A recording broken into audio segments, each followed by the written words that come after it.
Hoy dedicaremos este espacio para el análisis del libro segundo de la teoría pura de la República a terminar la introducción histórica de conceptos, de categorías y de la evolución del término repúblico, republicano y todo lo que concierne a la forma de Estado y a la forma de gobierno características de la democracia formal en su acción humana, que es la República Constitucional, para su consideración como un concepto autónomo de la importancia que nuestro maestro establece en su teoría pura de la República.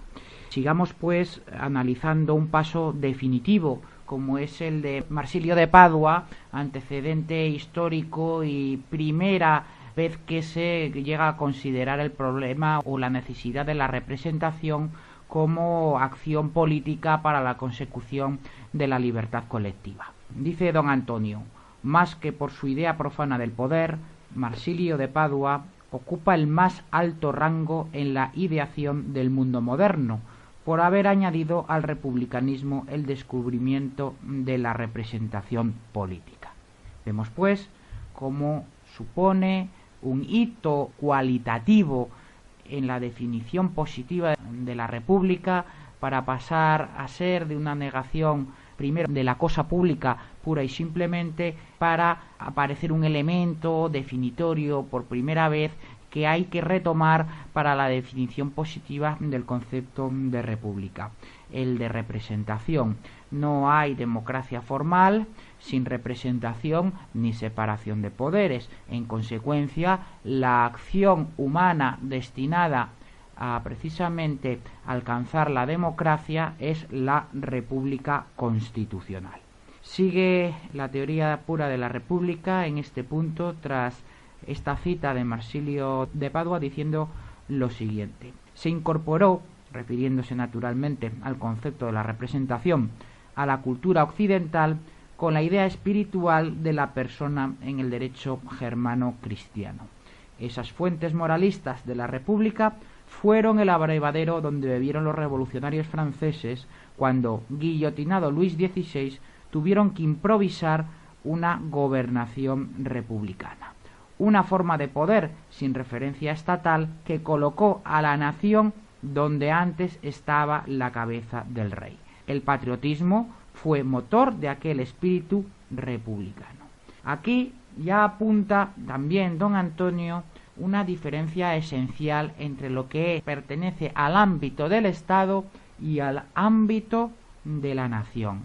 El Estado, como tal, como personificación jurídica de la nación, nunca puede ser democrático, como la justicia, como facultad estatal que es, tampoco puede ser democrático. No hay nada más absurdo, nada más dictatorial que hablar, por ejemplo, de una justicia democrática. Se podrá hablar de la justicia en la democracia o en una democracia, cómo funciona o cómo se garantizan las reglas de su propia independencia, pero una justicia democrática sería la equiparación a la llamada justicia popular, que se sitúa por encima de la ley.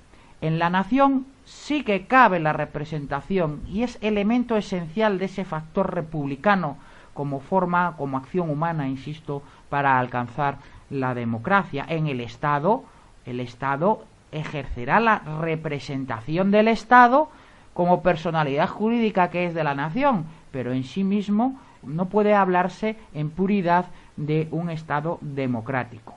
Sí que se puede hablar de una organización democrática del Estado, que es otra cosa diferente, que hace referencia a lo institucional, a la separación de poderes entre el poder ejecutivo, que define lo estatal, y el poder legislativo, que pertenece a la nación y en el que opera esa representación de la que nos habla don Antonio y también como precursor Marsilio de Padua.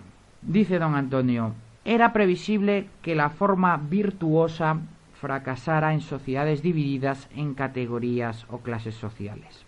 La forma de gobierno, como dijeron los padres de Estados Unidos, no puede depender de angélicos gobernados ni de gobernantes virtuosos. Los franceses ilustrados creyeron en ese mito moral y el terror impuso la virtud cívica o se confundió con ella. En la Revolución Francesa, La República expresó nuevos sentimientos de patriotismo, pero no se definió como forma de Estado ni como modo de organizar su gobierno.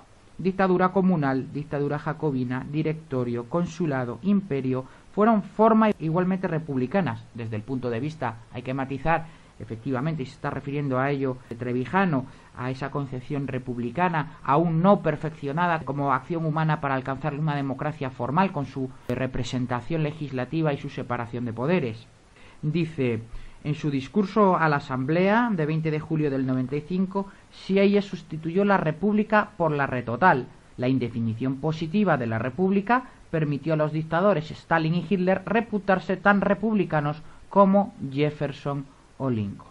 He aquí esta perversión del lenguaje. Nos explicamos a la vista de este párrafo por qué y cómo se produce ese salto cualitativo hacia lo total que habla aquí Trevijano, en cuanto, por ejemplo, el representante de la nación, en lugar de representar a su distrito, a la mónada que le ha elegido, por arte de birlibirloque, en una transustanciación cuasi religiosa, pasa de representar al distrito para hacerlo a toda la nación. Ese salto cualitativo destruye el principio representativo en raíz. Continuamos. La impostura política trepa por las repúblicas porque éstas se contentan con ser meras negaciones de las monarquías y con expresar formas paganas o religiosas del poder que no derivan en la libertad. Sin teoría sustantiva de la república resulta escandaloso que ésta se adjetivice con voces parlamentaria, de partidos, popular, islámica, democrática, cuyo sentido formal y contenido material son ajenos y opuestos a lo republicano. He aquí la definición positiva de la república. Frente a lo concreto de las monarquías, las repúblicas europeas son abstracciones de poderes oligárquicos o dictatoriales enquistados en el Estado. No han venido de algo positivo que las preceda en la sociedad. Llegaron por advenimiento. Ocupan el Estado si la revuelta o la protesta de los gobernados obligan a los reyes a abandonar o son militarmente derrotados. Cuando fueron impuestas por razones estratégicas de conquista imperial, desaparecieron al retirarse el invasor, salvo en el caso de la República Helvética, que logró sobrevivir a la fundación francesa, abrazándose a los principios de la libertad política y la democracia formal. Precisamente allí, en Suiza, aunque tampoco pueda hablarse de la existencia de un sistema representativo, estamos ante realmente una cuasi democracia directa, en tanto que es permisible por precisamente esa estructura confederativa que se organiza territorialmente, no en realidad como un estado, sino como en microestados que por su tamaño permiten esa prácticamente democracia directa cuasi asamblearia, absolutamente imposible en países con territorios o una organización territorial históricamente unitaria y de un tamaño notablemente superior, debiendo acudirse naturalmente al sistema de la representación monádica por distrito electoral. Antes del 10 de agosto de 1792, la idea de la república tan solo era un fantasma faccioso que asustaba incluso a los revolucionarios jacobinos Robespierre y Saint-Just. Las revoluciones de los Estados Unidos y Rusia tampoco realizaron un previo ideal republicano, sino la independencia de las colonias frente a la monarquía inglesa o la emancipación de la clase obrera frente a la autarquía del zar. Esto condujo, por renegación del parlamentarismo, a la República Federal de los Estados Unidos y por afirmación de la dictadura del Partido Comunista al socialismo estatal de la URSS. Vemos cómo, por un hecho quizá azaroso de la historia, pero por la negación de lo que fuera el sistema colonial y monárquico, pero no lo más importante, sino lo más importante parlamentario, nace por antítesis la democracia formal norteamericana. Por oposición al rey, la república. Por oposición a la fuerza del parlamento, el presidencialismo. Tan es así que verdaderamente los revolucionarios norteamericanos veían a su verdadero enemigo más que en el rey Jorge, realmente al parlamento inglés, identificando tan claramente al enemigo de esa manera, como decimos, casi azarosa, nace el fundamento formal de la libertad política, una república presidencialista como los nacientes Estados Unidos de América. Como la princesa durmiente en el bosque, la república yace dormida en la sociedad hasta que la despierte el beso principesco del Estado, continúa don Antonio. No es una larva social que se transforme por su propia madurez en mariposa política. La anuncia una mera negación de la monarquía y nada positivo la concibe ni prepara. Anida en los corazones y no prende en las mentes. No despierta como fauno procreador de republicanos, sino como doncella predispuesta a ser violada por todos los sátiros de la ambición de poder. Antes que una idea conocida para dar forma al Estado, siempre ha sido fantasía virginal, una contestación ideal o radical a lo monárquico establecido. Es decir, por la adjetivización de la monarquía se llega también a una adjetivización de la república sin definirla sustantivamente. Como hemos visto en el ejemplo norteamericano, precisamente ocurre lo contrario. La idea de la libertad colectiva nace por la negación y la identificación claramente de qué es lo que impide a ese naciente país, a esa nación, a esas 13 colonias, constituir realmente, y no es casual la palabra constituir, la democracia formal o la libertad política, plasmándola en los principios de la democracia formal, presidencialismo, que constituye la separación de poderes, y sistema representativo o representatividad. En Estados Unidos, por ejemplo, el sistema bicameral, allí se establece realmente la representación de la nación en la Cámara de los Representantes. El Senado no obedece a una representación de la nación, sino la representatividad de los estados. Por eso ese sistema bicameral se sostiene legalmente con una razón de ser institucional, siendo carente de todo sentido en países que no tienen una estructura federal en su fundación, como por ejemplo ocurre en España. El Senado no es que no represente a nadie, pero es que tan siquiera es representativo de las comunidades autónomas, como nominalmente se viene incluso a afirmar, como una cámara de representación territorial. No es tal. En Estados Unidos el Senado norteamericano es representativo de los estados, no representa a los ciudadanos de los estados. Para eso está la Cámara de Representantes, la Cámara Legislativa.